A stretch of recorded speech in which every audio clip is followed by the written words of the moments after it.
आपण ऐकत आहात VAG मराठी स्टोरीज आणि सादर करते आहे मिसमॅच लव या कथेचा पुढचा भाग सुरू करण्याआधी प्लीज माझ्या चॅनलला सबस्क्राईब करून घ्या आणि आधीचे पाठ ऐकले असल्याची खात्री करून घ्या. चला सुरुवात करतेय मिसमॅच लव भाग 19. जेवणानंतर गार्गी आपल्या गेस्ट रूममध्ये एकटीच बसली होती. मघाशी जेवणाच्या टेबलवर जे काही घडलं त्या आठवणीने तिला सतत ओशाळल्यासारखं वाटत होतं. कार्तिकच्या नजरेतला तो तिरस्कार तिला एखाद्या बाणासारखा टोचत होता. एवढ्यात दरवाजावर हलकीच टकटक झाली.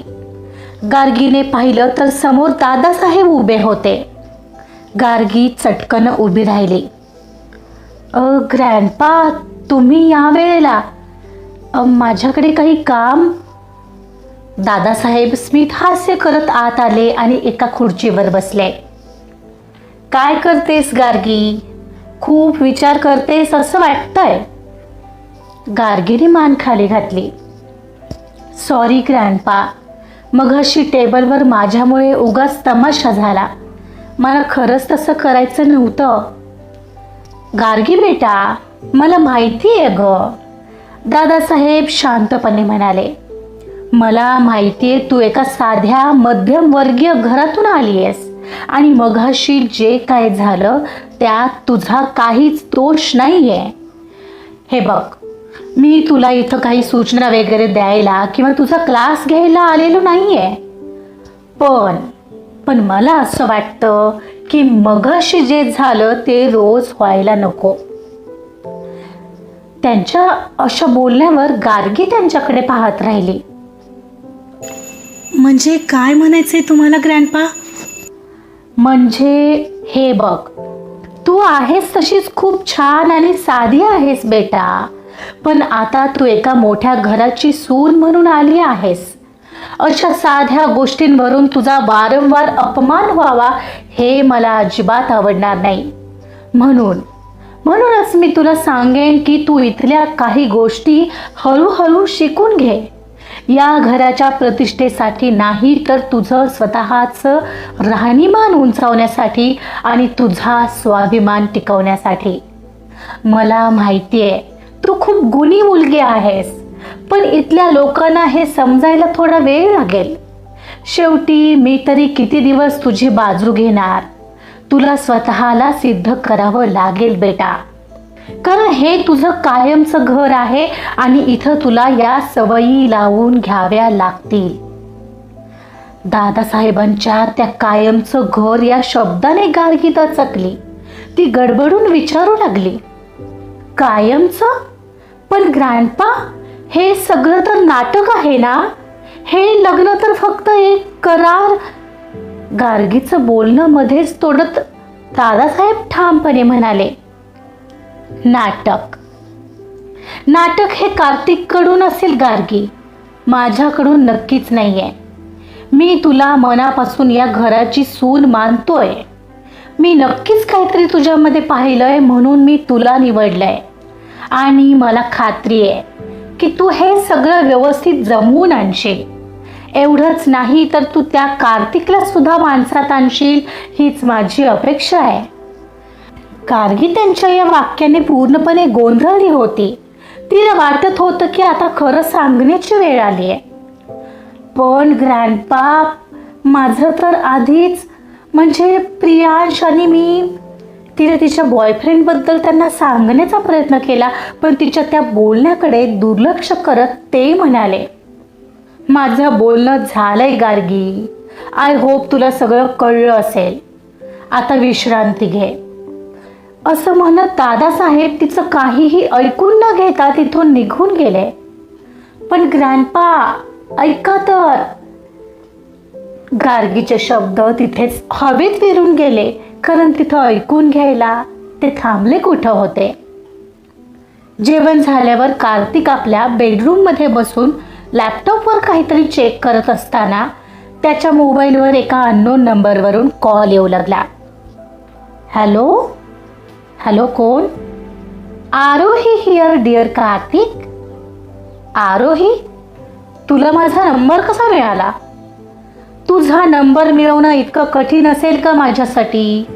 बाय द वे, मी तुला वेगळ्याच कारणासाठी कॉल केलाय.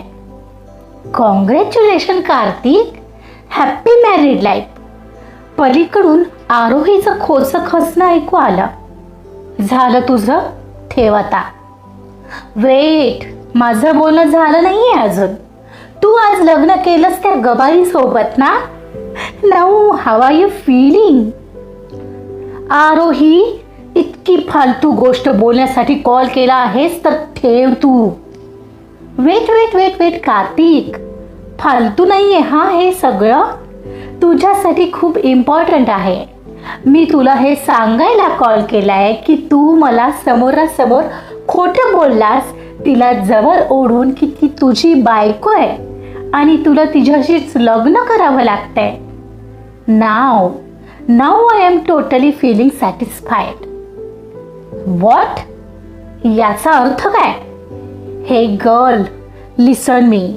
मला तुझ्याशी खोटं बोलायची काहीही गरज नाहीये. ती माझीच गर्लफ्रेंड होती आणि आताही मी तिच्याशीच लग्न केलंय. ती आता माझी बायको आहे. Got it? तुझ्या मेंदूत हे कायमचं लिहून ठेव. Oh really? किती खोटं बोलतोयस कार्तिक. आता ना तू तुझ्या मोठ्या मेंदूत नोंद करून घे की तू मला कटवण्यासाठी तिचा वापर केलास आणि हे मी नाही, खुद्द तिनेच सांगितलंय मला. कळलं का? काय? काहीही भंकस करू नकोस आरोही, कार्तिक अविश्वासाने म्हणाला. मी सांगते तेच खरंय कार्तिक. आणि हो, तुला माहिती आहे का, तुझी ती सो कॉल्ड बायको मला त्या दिवशी काय म्हणाली?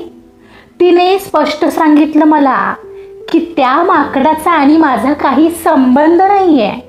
आणि सगळ्यात भारी काय होतं माहितीये का, ती तुला माकड म्हणाली होती.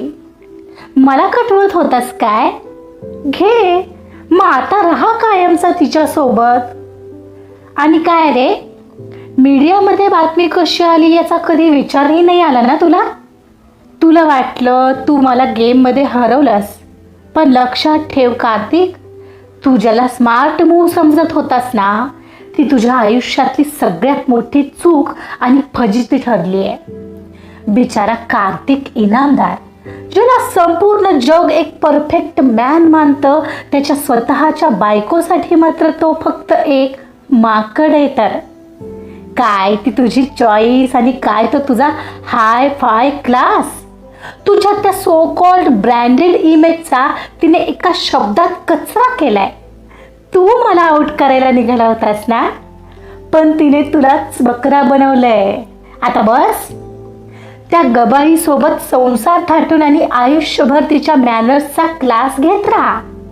Enjoy your monkey life mister Inamdar. आरोहीने समोरून फोन कॉल कट केला, पण तिचा हा अपमान त्याला एखाद्या काट्यासारखा टोचला. हॅलो हॅलो, तो फोनवर जोराने ओरडला, पण त्यापेक्षा जास्त काही करू शकला नाही, कारण समोरून फोन कॉल कट झालेला. त्याला प्रचंड राग आलेला आणि आता तो गार्गीवर काढल्याशिवाय त्याला चैन पडणारच नव्हतं. तो ताडकन उठला आणि ती राहत असलेल्या गेस्ट रूमकडे जायला निघाला. दादासाहेब निघून गेले, पण गार्गी तिथेच सुन्न होऊन उभी राहिली होती. तिला वाटलं, यार हे काय झालं? हे तर सगळंच ओव्हरलोड होतंय. मी इथे निशांत दादासाठी आले होते, पण हे ग्रँडपा तर मला कायमचं इथेच ठेवण्याचे प्लॅन्स करतायत आणि मी त्या कार्तिकला सुधारायचं. हे अशक्य आहे. ज्या माणसाला आपण चुकतोय असं वाटतच नाही, तो काय बदलणार? आणि आता प्रियांशला मी काय सांगणार? मला त्याला फसवायचं नाहीये, कधीच नाही. हे कोणत्या संकटात टाकलेस तू मला देवा? ती मनाशीच विचार करत होती, एवढ्यात तिचा कॉल वाजला. नेमका प्रियांशचा कॉल येत होता. तिनं तो उचलला. हॅलो प्रियांश, ती हळू आवाजात म्हणाली. हॅलो गार्गी, कशी आहेस तू? फोन करतानाही खूप अस्वस्थ वाटतंय ग मला आज. आज तुझं लग्न झालं, हे सगळं सहन करणं माझ्यासाठी खूप कठीण जात आहे. पलीकडून प्रियांशचा कातर आवाज येत होता. प्रियांश, मी ठीक आहे रे, तू प्लीज काळजी नको करू. मला माहिती आहे तुला त्रास होतोय, पण हे फक्त 1 वर्षाचं नाटक आहे. गार्गी त्याला सावरण्याचा प्रयत्न करत होती. अगं तरीही आता मला 1 वर्षाचा वेळ देखील खूप मोठा वाटतोय. कधी सरणार ग हे वर्ष? प्रियांश म्हणत होता. माहिती नाही प्रियांश, काय सांगू, मला तर भीतीच वाटते इथे अडकण्याची. गार्गीचं वाक्य पूर्ण व्हायच्या आतच उघड्या दरवाजातून कार्तिक तावातावाने आत आला. त्याच्या डोळ्यात निखारे फुलले होते. कार्तिकला अचानक समोर बघून गार्गी दचकली. मी फोन ठेवते प्रियांश, नंतर करते. मला तिनं घाईघाईत प्रियांशचा फोन कॉल कट केला. तिची ही भीती आणि घाई पाहून कार्तिकचा संताप अजूनच वाढला. कसलाही विचार न करता तो तिच्या जवळ आला आणि तिच्या अंगावर धावून गेला आणि त्याने तिचा हात जोरात पकडला. तू स्वतःला समजतेस काय? आरोहीला भेटून तिला सगळं खरं सांगायची हिंमत झाली कशी तुझी? आणि तू मला माकड म्हणालीस? तिने तिचा हात इतक्या जोराने दाबला ज्यामुळे तिला वेदना होत होत्या. हात सोड तू कार्तिक, दुखतोय. तिच्या चेहऱ्यावर आलेल्या वेदना पाहून त्याने हात सोडला खरा, पण चेहऱ्यावर असलेला राग जराही कमी झाला नव्हता. आधी मला माझ्या प्रश्नाचं उत्तर दे. तू हे सगळं का केलंस? त्यामुळे आज हे लग्न करावं लागलंय मला. सगळं तुझ्यामुळे झालंय. माझ्यामुळे? चूक तुझीच आहे कार्तिक, माझी नाही काय. रस्त्यावर चालणाऱ्या मुलीला ओढून बायको मी नाही तू म्हणाला होतास आणि वरून माझी लायकी काढलीस. माझीच मदत घेऊन माझाच उलट अपमान करून तू 1000 रुपये माझ्या हातात कोंबलेस आणि मग काय मी तुझी आरती उतरायला हवी होती का? म्हणून तिला जाऊन भेटून सांगायचं का? हे सगळं मीडियाला तूच दिलंयस ना, बरोबर? यात पण तुला पैसे मिळवायचे असतील. M I right? कार्तिक एकदम तिच्यावर नको तो आरोप लावत बोलला. तशी गार्गी चिडली. Enough is enough mister Kartik, आता तुम्ही खूप बोलताय. मी असलं काही केलंच नाहीये. मला गरज नाही असलं काही करायची. मी आहे त्यात सुखी आहे. हो, पाहिलं ना मी. म्हणे आहे त्यात सुखी आहे. माझं आयुष्य बर्बाद करून तू सुखी असशीलच ना. सगळं छान चाललेलं आणि तू आहेस की काय माहीत कुठून आली आहेस. मला वाटलंच नव्हतं की पैसे मिळवण्यासाठी तू इतक्या खालच्या थराला जाशील. एवढा मोठा आरोप करून तो जायला वळणार तर तिने त्याला थांबवलं, कारण हा आरोप तिच्यासाठी असह्य होता. 1 minute mister Kartik, let me clear first. त्या दिवशी हॉटेलमध्ये ज्या क्लायंटला मी भेटायला गेले होते तीच माझी क्लायंट होती आरोही. जेव्हा मी तिला भेटले तेव्हा तिनेच मला विचारलं की तुमच्यात खरंच काय रिलेशन आहे. आणि मग मी जे आहे ते खरं बोलले, कारण मी रागात होते आणि त्यात तुम्ही माझा केलेला अपमान काही कमी नव्हता. पण मला खरंच माहीत नाही हे मीडियामध्ये कोणी केलंय. पैशांसाठी असं खालच्या थराला जाण्याचे संस्कार माझ्यावर नाही आहेत. हवं तर तुम्ही तिथले CCTV फुटेज चेक करू शकताय. मी काय बोलले ते तिथं असेलच आणि मी हे खोटं बोलत नाहीये. माझ्या दादाची शपथ. ती आता गळा चिमटीत पकडत म्हणाली. तिच्या डोळ्यात पाणी होतं आणि तिचे शब्द आता थरथरत होते. कार्तिकचे डोळे मात्र आग ओकत होते. तो झटक्यात रागात तिथून निघाला. जाता जाता कार्तिकने चिडून आपला हात भिंतीवर आपटला आणि एकही शब्द न बोलता तो रागाने तिथून निघून गेला. गार्गीने दार लावलं आणि तिथेच बेडवर बसून राहिली. आणि मी याला सुधारायचं, ज्याला साधा माझ्यावर विश्वासही नाहीये, हे अशक्य आहे. कार्तिक तसाच तावाने त्याच्या रूममध्ये आला आणि फोन बेडवर टाकून अस्वस्थपणे इकडून तिकडे फेऱ्या मारू लागला. आरोहीचे ते शब्द त्याच्या डोक्यात घुमत होते. Enjoy your monkey life mister Inamdar. Shit, याचा काय अर्थ आहे? ही बातमी मीडियात मुद्दाम कोणी पसरली असेल का? का हा सगळा खेळ त्या आरोहीचाच होता? तिनेच तो व्हिडिओ मीडियाला दिला असेल का, जेणेकरून मला या गार्गीशी लग्न करावं लागेल? मला याच्या तळाशी जावंच लागेल. मी बहुतेक विनाकारण गार्गीवर चिडलो. तिने तिच्या भावाची शपथ घेतली. माहीत नाही का, पण ती खोटं बोलते असं वाटत नाही. खरं तर गार्गीची यात काही चूक नाहीच आहे.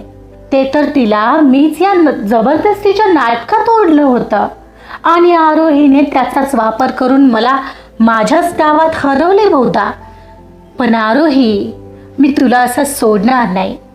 ज्या दिवशी तुझं हे सत्य बाहेर येईल तेव्हा मी तुला सोडणार नाही म्हणजे नाही. कार्तिकला आता स्वतःच्याच वागण्याची चीड येत होती, पण त्याचा अहंकार त्याला गार्गीची माफी मागू देणार नव्हता. पण एवढं मात्र ठामपणे त्याला माहिती होतं, गार्गी कशी जरी असली तरी असं पैशाच्या मागे लागणारी ती वाटत नव्हती. तिला असं बोललो हे त्याला पहिल्यांदा चूक वाटत होतं. तिच्या डोळ्यातलं पाणी आठवून त्याला अपराधी फील वाटत होतं. रात्र हळूहळू सरत होती. बाहेरचा अंधार जसा विरळ होत गेला तसं गार्गीच्या मनातलं दडपण वाढत होतं. रात्रभर तिला शांत झोप अशी काही लागलीच नव्हती. कधीतरी उशिरा तिची झोप लागली असावी आणि पहाटे 6 वाजता तिला जागही आली. मध्यमवर्गीय घरात वाढलेल्या गार्गीला उशिरापर्यंत झोपण्याची सवय नव्हती. तिने खिडकीचा पडदा बाजूला सारला. बाहेर धुक्यात वेढलेली ती मोठी बाग आणि शांत रस्ते दिसत होते.